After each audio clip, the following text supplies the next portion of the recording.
যতই শীতের ফুলের গাছ বাগানে এখনও থাকুক না কেন আর ফ্লাওয়ারিং করুক না কেন, গরম পড়ার আগে আগে আমাদের করে ফেলতে হবে গরমের বেশ কিছু গাছের পরিচর্যা। তা না হলে কিন্তু সম্পূর্ণ গরমে সেই সমস্ত গাছ থেকে ফুল পাওয়া দায় হয়ে দাঁড়াবে। Hello friends, welcome to Madhu's dream garden. বন্ধুরা, এই ফেব্রুয়ারি মাসের এন্ডিংয়ে আর মার্চ মাসের 15 তারিখের মধ্যে এমন কিছু গাছ আজকে আমি দেখাবো যাদের পরিচর্যা অবশ্যই করে ফেলতে হবে। তার মধ্যে সবার প্রথম যে গাছটা, তার তো আমি রুট প্রুনিং করে ভিডিও আপনাদের দেখিয়ে দিয়েছি কিভাবে ওদেরকে আবার নতুন করে প্রতিস্থাপন করলেন। আজকে দেখাবো এমন আরও বেশ কিছু গাছ যাদের ওই একই কাজ করে ফেলতে হবে। তার মধ্যে প্রথম যে কাজটা সেটা হচ্ছে অ্যালামান্ডা। অ্যালামান্ডা গাছের ডাল কাটাই আমি আগেই করে ফেলেছি, এবার এদেরকে রুট প্রুনিং করে প্রতিস্থাপন করার পালা। জবা গাছে যেইভাবে রুট প্রুনিং করেছি ওই একইভাবে অ্যালামান্ডা গাছেরও আপনারা করে ফেলবেন। নাকচম্পা গাছে অলরেডি আমি ডাল কাটাই করে দিয়েছিলাম। এবছর এদের আর রুট প্রুনিং করব না, কারণ চাপা গাছ রুট বাউন্ড খুবই পছন্দ করে, সেই জন্য আমি এটা 2-3 বছর বাদে বাদে করি। তো দেখুন, কাটা ডালের মুখ থেকে কচি কচি পাতার আগমন ঘটে গেছে। তো আপনাদের নাকচম্পা গাছ থাকলে অবশ্যই করে ফেলবেন। তার সঙ্গে সঙ্গে আরও একটা চাপা গাছ দেখাচ্ছি আমি, এটা হচ্ছে কাঠচাপা। কাঠচাপা গাছে যদিও আমি ডাল কাটাই ছাটাই করি না, আমি দেখেছি ডাল কাটলে সে বছর আর গাছে ফুল আসে না। ডাল যদি আপনাদের কাটতেই হয় আপনারা বর্ষার সময় কাটবেন। এখন আপনারা গাছগুলোকে শুধু একটু খাবার দাবার দিয়ে সাইড দিয়ে মাটি খুঁড়ে গাছগুলোকে আবার বসিয়ে দেবেন।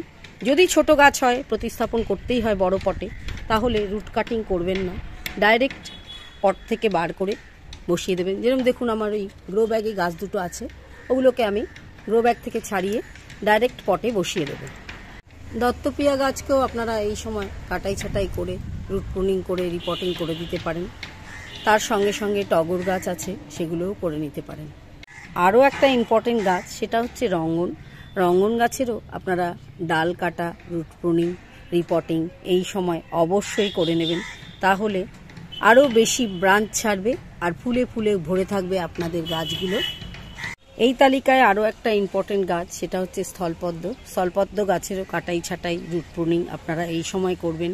তার সঙ্গে সঙ্গে করবেন করবী গাছের, এটাও কিন্তু এই গরমের সময় খুবই ফুল দেবে। আমার যদি ওই থোকা করবীটা গত বছরই বসিয়েছিলাম এবং খুব সুন্দর ফুলও এসছে আর অসংখ্য কুড়িতে ভরে গেছে ব্রাঞ্চগুলো। শিউলি গাছেরও ডাল কাটা, রুট প্রুনিং এই সময় আপনারা করে রিপোর্টিংও করে দিতে পারেন। এটাই আদর্শ সময় এই কাজগুলো করার।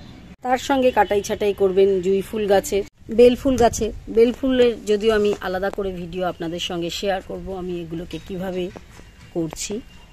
আপনাদের গাছে বেল ফুলের গাছ থাকলে সেগুলো এই মুহূর্তে আপনারা অবশ্যই ডাল কাটাই ছাটাই করে দিন। এবার দেখাচ্ছি কিছু লতানো গাছ। তার মধ্যে যেটা প্রথম সেটা হচ্ছে অপরাজিতা, যেটার কথা না বললেই নয়। এই সময় এদের করবেন কাটাই ছাটাই। মাধবীলতা গাছেরও কাটাই ছাটাই, রুট প্রুনিং এই সময় করে নিতে হবে বন্ধুরা, কারণ এরপরেই গরম আর বর্ষা মাধবীলতায় ফুলে ফুলে ঢেকে থাকবে। তো তার আগেই এই কাজটা অবশ্যই করে নেবেন।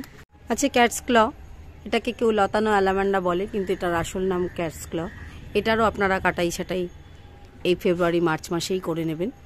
রাখি ফুল বা প্যাশন ফ্লাওয়ার থাকলে এই মুহূর্তে তাদেরও আপনারা ডাল কাটাই ছাটাই করে আবার রিপোর্টিং করে বসিয়ে দিতে পারেন গাছগুলো।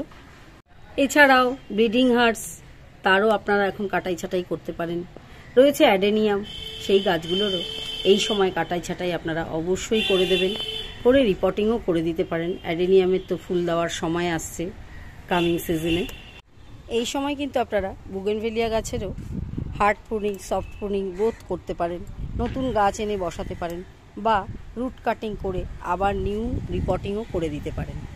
গরমের পার্মানেন্ট গাছের সংখ্যাগুলো দীর্ঘ থেকে দীর্ঘতর। এর মধ্যে আরও যেগুলো আছে তারও কিছু কিছু বলি, যেগুলো মধুস ড্রিম গার্ডেনে হয়তো নেই। তাদের মধ্যে আছে কাঞ্চন, টেকোমা, কামিনী, ধূত্র, হাসরুহাঁড়া, বকুল, আকন্দ, মুসান্ডা, চামেলি, কলকে, এই রকম ধরনের আরও বেশ কিছু পার্মানেন্ট গাছ আছে যেগুলো আপনারা এই সময় কাটাই ছাঁটাই, রুট প্রুনিং, রিপোর্টিং, নতুন গাছ কেনা সবই করে নিতে পারেন এই ফেব্রুয়ারি আর মার্চ মাসের মিডল পর্যন্ত। এই গাছগুলোর সঙ্গে সঙ্গে বিভিন্ন ধরনের গরমের বাল্ব জাতীয় গাছ, যেরকম অ্যামারেজ লিলি, রেন লিলি, রজনীগন্ধা, এই সমস্ত বাল্ব জাতীয় গাছেরও আপনারা এই সময় রিপোর্টিং করলে গরমে খুব সুন্দর ফুল পাবেন এই গাছগুলো থেকে। এই ফেব্রুয়ারি মাসই হচ্ছে এদের খুব আইডিয়াল সময় এই বাল্ব জাতীয় গাছগুলোকে আবার নতুন করে রিপোর্টিং করার। তার সঙ্গে সঙ্গে অর্কিড তো আছেই, যেগুলো অলরেডি আমি আপনাদেরকে দেখিয়েছি। দেখুন অর্কিডগুলো কিন্তু আমার বেশ ভালোই আছে, আপনাদের সঙ্গে রিপোর্টিং ভিডিও শেয়ার করেছিলাম। জবা গাছের রুট কাটিং ভিডিওটা দেখলে আপনারা অবশ্যই বুঝতে পেরে যাবেন যে আপনারা কিভাবে এগুলোকে কাটাই ছাঁটাই করবেন। যদি এখানে সম্ভব হয় জবা গাছের রুট কাটিং করে রিপোর্টিং করার ভিডিওটা আমি আপনাদের ডেসক্রিপশন বক্সে অবশ্যই শেয়ার করে দেব। আপনাদের যদি কোনো নতুন কেনা জবা গাছ বা নতুন কেনা এই ধরনের কোনো পার্মানেন্ট গাছ থাকে, তাদের কিন্তু এই সময় কখনোই আপনারা রুট প্রুনিং বা ডাল কাটাই ছাঁটাই করতে যাবেন না। আমি যেই গাছগুলো বললাম করার কথা, সেগুলো অন্তত 1 থেকে 1.5 বছর 2 বছরের পুরনো গাছ হলে তবেই কিন্তু এই কাজগুলো আপনারা করবেন। তা না হলে কিন্তু আপনাদের গাছ মারা যেতে পারে বা খারাপ হয়ে একদম পাতা ঝরে শুকিয়ে যেতে পারে। সেই জন্য অবশ্যই মনে রাখবেন ম্যাচিওর গাছেই কিন্তু রুট প্রুনিং এবং ডিপ কাটিং, যেগুলোকে বলে মোটা মোটা ডাল আমরা কাটি, সেগুলো আপনারা করে নিতে পারেন।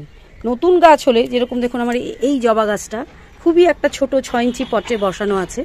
এটার কিন্তু আমি সফট প্রুনিং করতে পারি, যেমন ধরুন এই ডগাগুলোকে ছোট ছোট করে কাট করে দিতে পারি যাতে গাছটা আর একটু বুশি হয়। কিন্তু এই যে জবা গাছগুলো, এগুলো কিন্তু আমাকে এই মোটা মোটা ডাল কেটে একদম নিচ থেকে ছোট করে ছেটে দিতে হবে। যেরকম দেখুন আমি নাকচম্পা গাছেও করেছি, শিউলি গাছেও করেছি। আমি যে গরমের গাছের মাটি দেখিয়েছি, আপনারা সেই মাটিতেই এই যে সমস্ত গাছগুলোর কথা আমি বললাম সবাইকে আপনারা রিপোর্টিং করে দিতে পারেন, কোনো রকমের অসুবিধা হবে না। মনে রাখবেন এই পার্মানেন্ট গাছগুলো সব সময় ওপেন টেরেসে পড়ে থাকে, ঝড় বৃষ্টি জল সব কিছুই তাদের মধ্যে পড়ে। তো তাদের সয়েলটা এমন করতে হবে যাতে সেই সমস্ত জল জমে না থাকে। সেই জন্য সব সময় মনে রাখবেন মাটিটা ওয়েল ড্রেন অবশ্যই হতে হবে। যে সমস্ত গাছ আপনারা রিপোর্টিং করছেন না, জাস্ট মাটিটা ধরুন সাইড থেকে খুঁড়ে কিছুটা মাটি দেবেন, সেই সময় কিন্তু অবশ্যই আপনারা হালকা কোনো খাবার, যেমন পুরনো 1.5-2 বছরের গোবর সার বা ভার্মিকম্পোস্ট এর সঙ্গে অবশ্যই অ্যাড করে তারপরে আবার কিছুটা নতুন মাটি চাপা দিয়ে দেবেন। তার একটা মাত্র মেন কারণ হচ্ছে ডালগুলো কাটাই ছাঁটাই করার পরে এরা একটু শকে চলে যায়, তখন এদের একটু এক্সট্রা খাবার প্রয়োজন হয়। তখন কিন্তু এই খাবারটা এই গাছগুলোর নতুন নতুন পাতা ছাড়তে খুবই সাহায্য করে, কারণ ভার্মিকম্পোস্ট বা গোবর সার দুটোই নাইট্রোজেনযুক্ত খাবার, যেগুলো গাছকে বৃদ্ধি করতে খুবই হেল্প করে। আরও একটা জিনিস যেটা না বললেই নয়, যেই গাছেরই আপনারা রুট প্রুনিং করবেন অন্তত সপ্তাহখানেক ওদেরকে একটু সেমি শেডে রাখবেন, যাতে দুপুরের কড়া রোদটা গাছগুলোর ওপরে না পড়ে। তারপরে যখন কচি পাতার আগমন হবে তখন আপনারা ডাইরেক্ট সানলাইটে দিয়ে দিতে পারেন। বন্ধুরা, ফেব্রুয়ারি মাস আর মার্চ মাসের 15 তারিখ পর্যন্ত এই কাজগুলো অবশ্যই করে নেবেন। আজকের ভিডিওটা শেষ করার আগে খুব সুন্দর পপির একটা ফুল ফুটেছে, সেটা দিয়ে আমি ভিডিওটা শেষ করছি। বন্ধুরা কেমন লাগলো অবশ্যই কমেন্টস বক্সে লিখে জানাবেন। নতুন বন্ধুরা সাবস্ক্রাইব করে বেল আইকনটা প্রেস করে দিয়ে সঙ্গে থাকবেন, যাতে আমি এরকম ধরনের নতুন করে ভিডিও আপলোড করলে তার নোটিফিকেশন সবার আগে আপনাদের কাছে পৌঁছে যায়।